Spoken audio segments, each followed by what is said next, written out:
হরে কৃষ্ণ বন্ধুরা, মায়াপুরে চালু হলো অল টাইম ফ্রি প্রসাদম। অনেকে বলে যে আমাদের ভারতবর্ষে প্রচুর মন্দির তৈরি হচ্ছে, তো এতে সাধারণ মানুষের কী লাভ হলো? তাদের কি দুবেলা দুমুঠো ভাত পাবে?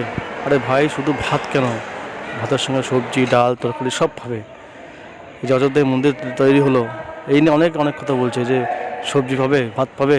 আরে ভাই, গিয়ে একবার দেখো তো, ভগবান তো তোমার খাওয়ার পোষণের সব দায়িত্ব নিয়ে রেখেছেন না। তুমি ভাবছো যে আমি কর্ম করছি তো আমি খাচ্ছি, বিষয়টা কিন্তু সেরকম নয়। অনেকের টাকা আছে, পয়সা আছে, তবু সে খেতে পারছে না। ডাক্তার প্রেসক্রিপশনে লিখে দিয়েছে যে এই খাওয়া তোমার বন্ধ, শুধুমাত্র ভাত চটকে চটকে জল করে খেতে হবে। আছে না অনেকের? তো খাওয়ার দাওয়ার সমস্ত দায়িত্ব, ভরণ পোষণের দায়িত্ব সব ভগবানের হাতে, তোমার আমার হাতে নয়। তাই মন্দিরে, মায়াপুর মন্দিরে চালু হলো অল টাইম, সকাল 9টা থেকে রাত 9টা পর্যন্ত ফ্রি প্রসাদম। সবজি ডাল অন্ন সব কিছু ফ্রি পাবে। ভগবান এত সুযোগ করে দিচ্ছেন কেন আমাদের? যাতে আমরা ভগবানের সঙ্গে যে নিত্য সম্পর্ক, সেই সম্পর্ক ভুলে গিয়ে এত কষ্ট পাচ্ছি, এটার জন্য আমরা আবার ভগবানের সঙ্গে নিত্য সম্পর্ক আবার মনে করতে পারি, আবার স্থাপন করতে পারি। এই জন্য ভগবান এত সুযোগ করে দিচ্ছেন। মন্দিরে যাও সবাই, মন্দিরে সবাই এসো, মন্দিরে সবাই এসো, আর ভগবানের সঙ্গে নিত্য সম্পর্ক আবার স্থাপন করো, আবার তোমাদের স্মরণ চলে আসবে।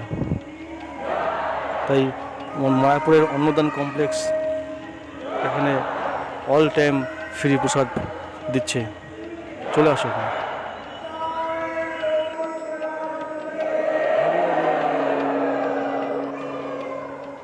ভগবান ভাগবতে বলছে, অন্নাৎ ভবন্তি ভূতানি, আমি তোমার অন্ন দান করছি। অন্ন বস্ত্র তোমার সমস্ত কিছু যা যা প্রয়োজন আমি তোমাকে দান করছি। আমার থেকেই সব কিছু, এই জড় যে বস্তু জীব সব কিছুই আমার থেকেই সৃষ্টি। আমি সব কিছুর দায়িত্ব নিয়ে রেখেছি।